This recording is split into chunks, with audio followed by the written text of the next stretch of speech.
Saudara dan saudari yang terkasih di dalam Kristus, pada kesempatan ini saya akan membagikan refleksi saya yang berjudul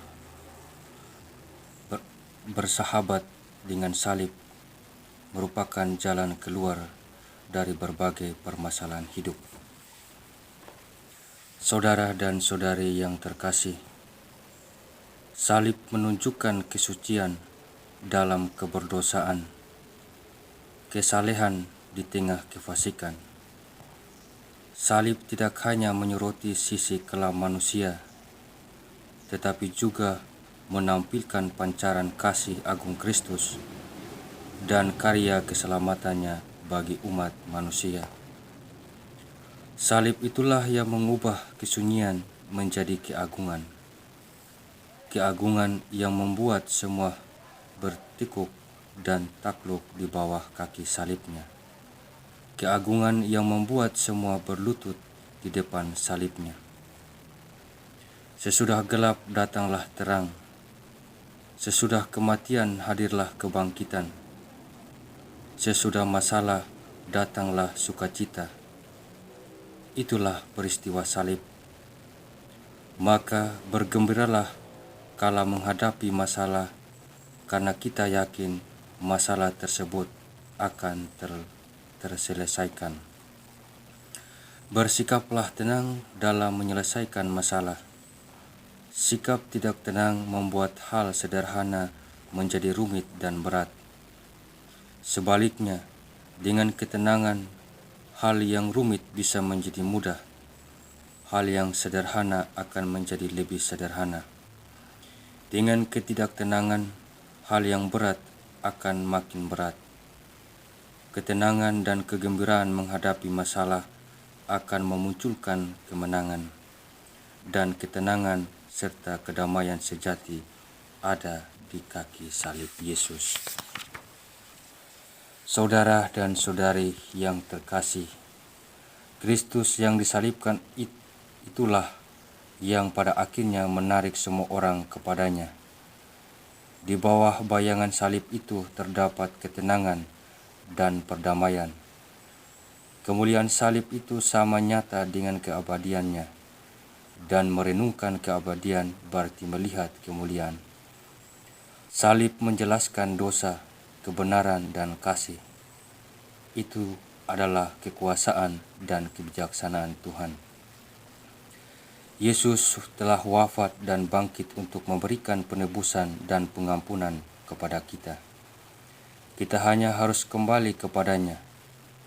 Banyak manusia bahkan belum mau mengampuni diri sendiri, memikirkan dirinya begitu buruk, pribadi yang gagal. Mereka membayangkan seandainya mereka tidak berdosa dan tetap bersih. Mereka memiliki pandangan tentang diri yang keliru. Mereka berpikir bahwa rahmat Allah tidak pantas dan kemurahan hati Allah tidak patut mereka terima. Ini adalah kesombongan dalam bentuk yang sangat halus. Rahmat Allah dapat menang atas dosa dengan sangat mudah. Tetapi rahmat Allah tidak dapat masuk dalam diri manusia kalau manusia menolak dan menutup pintu hatinya bagi rahmat dan pengampunan Tuhan. Hal lain yang dituntut Yesus agar dosa kita diampuni adalah kasih. Yesus berkata, "Datanglah kepadaku dan katakanlah bahwa kamu mencintaiku, lalu dosa-dosamu diampuni." Petrus berkata, "Tuhan, Engkau mengerti segala sesuatu. Engkau tahu bahwa aku mencintaimu." Saudara dan saudari yang terkasih, pemahaman yang lebih baik mengenai kasih Allah bagi kita yaitu kasih tanpa syarat. Ibu tidak mencintai anaknya karena anaknya baik. Ibu mencintainya karena ia anaknya. Jelas, ibu ingin agar anaknya baik dan menjadi lebih baik. Ibu seorang penjahat menginginkan anaknya meninggalkan jalan itu. Tetapi sebagai ibu, ia tidak berhenti mencintainya. Ia tidak akan berkata, "Berhenti dahulu dari kejahatanmu, lalu saya akan mencintaimu." Tetapi ia berkata, "Saya benci kejahatanmu, tetapi saya tetap mencintaimu karena engkau adalah anakku." Kalau masih ada harapan bagi anak itu untuk berubah, dasarnya adalah kasih ibu terhadapnya yang tanpa syarat. Beranikah kita berpikir bahwa kasih Allah kepada kita seperti itu?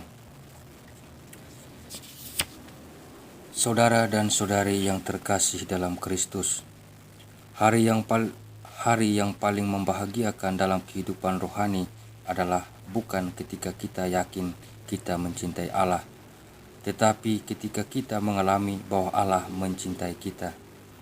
Hidup kita berubah dalam waktu yang sangat cepat kalau kita sadar betapa Ia mencintai kita dan menerima kita tanpa syarat. Yesus Kristus, Tuhan yang bangkit, mencintai dan menerima kita apa adanya. Ia siap mati bagi kita karena Ia sangat mencintai kita. Hal paling baik yang dapat kita lakukan baginya adalah percaya akan kasih-Nya bagi kita. Cintanya yang tanpa syarat adalah anugerah, dan Ia menghendaki kita bergembira dan merasa damai. Paksaan tidak akan bertahan lama. Lakukan segala sesuatu dalam kasih. Saudara-saudari yang terkasih, semoga refleksi saya dapat bermanfaat dalam kehidupan kita dalam mengasihi Tuhan dan sesama. Semoga